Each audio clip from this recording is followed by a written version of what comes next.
In contrast to the traditional 9 to 5 grind, remote workers have the ability to structure their workday in a way that suits their individual needs.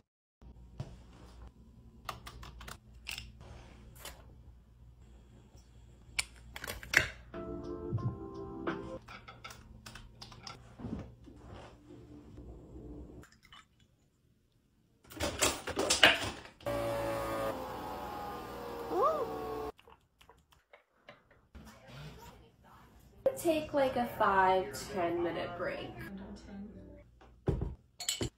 With the ability to control their own time, remote workers were thriving and living the good life. But for many, this is coming to an end.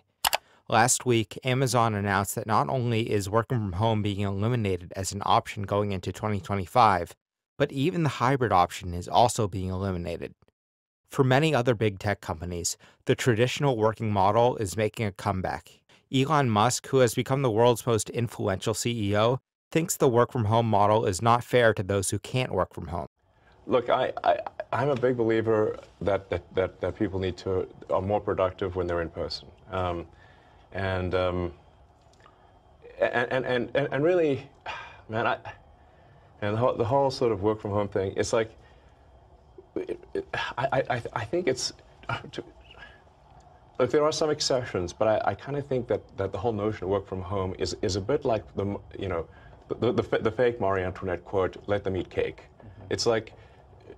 It's like really you're going to work from home and you're going to make everyone else who made your car come work in the factory. You're going to make the people who make your food that gets delivered that they can't work from home.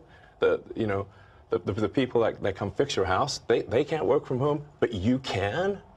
Does that seem morally right?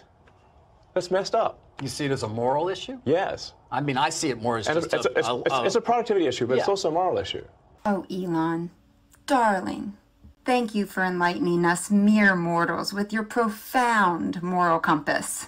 We were all just sitting or standing here, working from home in our favorite activewear, getting laundry done between tasks, thinking, gee, I really hope that Elon Musk comments on how I should be working. But thank you for teaching us that avoiding traffic, office drama, and those mind-numbing meetings that could have been an email is the epitome of moral corruption.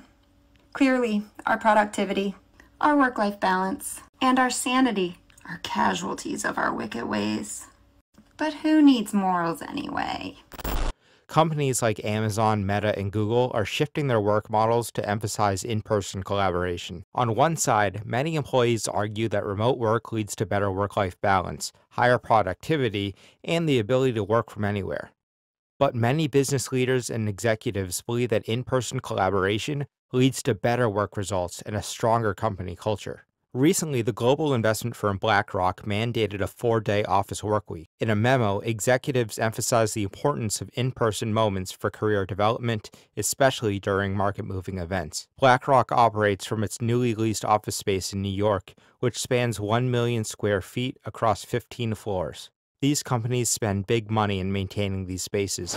According to digital nomad Scott Allen Miller, offering remote work was a tactic used to entice the best employees. But now, these companies want to show workers that they are in charge. As so many people have found, remote work was something that companies did when they wanted to get the best and brightest. When they wanted to attract the best employees, they wanted to retain employees, they went with remote work because it's how you encourage good people to work for you. Now the culture has changed. There is a surplus of workers and companies are less concerned about going for the best, and they are exercising their muscles to show workers that the companies are in charge.